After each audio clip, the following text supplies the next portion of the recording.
Hello, hello, hello. Good morning, traders. This is Chris Keene. It was a rather slow night of trading last night. I woke up here periodically to check trades, looking for opportunities, and it was basically sideways trending action for most of the majors. It looks like the markets, though, are getting ready to open up on a negative tone with Dow futures down 41, S&P futures down 5. And we have a little bit of information coming out, but the U.S. trading session is void of U.S. Movable tradable action for news data flows. We have the U.S. CAD, though, which has the CPI report coming out at 8:30 Eastern Time, which could cause a little bit of volatility in that pair. Um, let's take a look at, we'll start off with the Euro USD. Most of these analyses are going to be exactly the same as they were probably last night and the morning before. Still riding the trend line higher. If we can get a break from this trend line, we could see a push down towards 121.50, but we have to see how the price action reacts around here. Push back higher, a bounce off this. We probably wouldn't get that much of a move up towards 122.80, at most up to this resistance at 123.30. So we're going to watch this level. If we get a break, I'm gonna be tempted to enter a short, looking for a push down lower. The Great Britain pound USD has been consolidating a sideways action here. Geez, that's no range at all. So as long as the pair is above this resistance zone at 156.60 and 156.75, my bias has to be for a continued move higher. If we ultimately get a break on 157.20, I could go long looking for a target of the 50 fib at 157.82. But once again, it's all going to be about this resistance, this support zone here, and trend line support. The Aussie USD, we are still short this pair, up an amazing 9 pips after about 16 hours. The pair has been consolidating in a sideways action, and could be looking. I was looking for a move down and a test of trend line support. Hopefully, we could still get a push down to this trend line, and I could probably close out the trade for about 50 pips. The trend line should act as long as the pair is above this trend line support. The bias has to be for a continued move higher.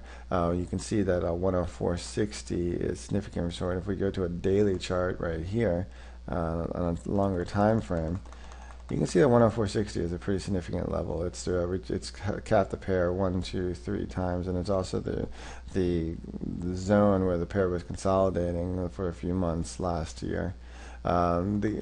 The USD JPY, it's still trending lower. It's in a downward trend. I'd be nervous to go short this pair, though, because it's in the zone now where government intervention could come in at any time.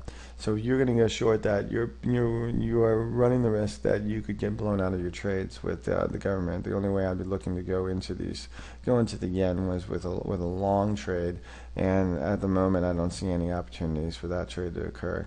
The CAD, as we know, it has news coming out at 8:30. Has been trading drastically sideways, still between the 50 and the 0.618 fib.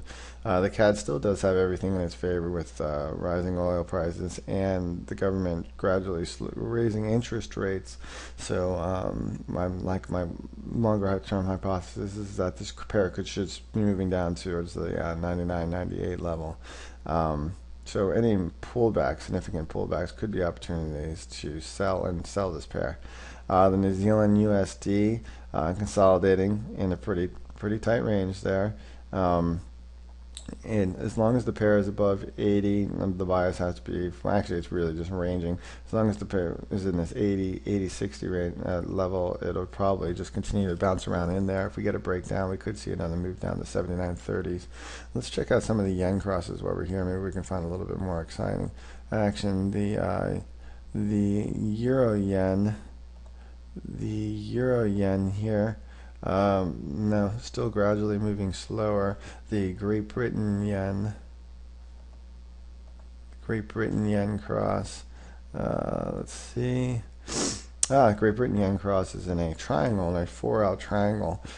Based on whichever way this pair breaks out, we could get a significant move. If we get out of the triangle to the top, we could probably see a move. Let's see where we were targeting a move on this pair. If we get a breakout to the top of the triangle, it looks like we could get a move up towards the 125, 126 area. If we get a move to the bottom of the triangle, we could probably get a move down to 121, 122, 121.90. So that's a nice trade actually to keep an eye on. The Aussie USD, so it'd be the Aussie Japan cross. Aussie Japan cross is still fine. Is following that. Looks like just like the USD yen is following the trend line resistance level. So we're looking for a break of this level or a hold of that level to see which way we would expect price action to go. The Japanese CAD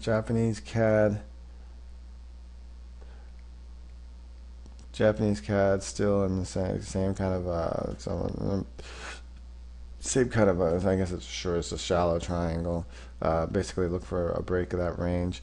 And the New Zealand Japan, we have looks like a little bit of a wedge. So the things keep on is New Zealand Japan, there's a rising wedge, and the Canadian Japan, there's a short triangle, as there is in the Great Britain Japan pairs. So we're going to look for a break on either side and then ride the momentum at least try to ride the momentum up to the next daily price resorts.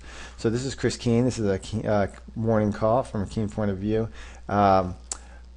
It's weekend trading, so it's Friday trading, so after 11:30, the European close, everything will be the liquidity be sucked out of the market because there hasn't been much liquidity at all. So trading will be kind of haphazardous. So keep your head on a swivel. And everybody have a great weekend, and I will see you over the weekend with the weekend call.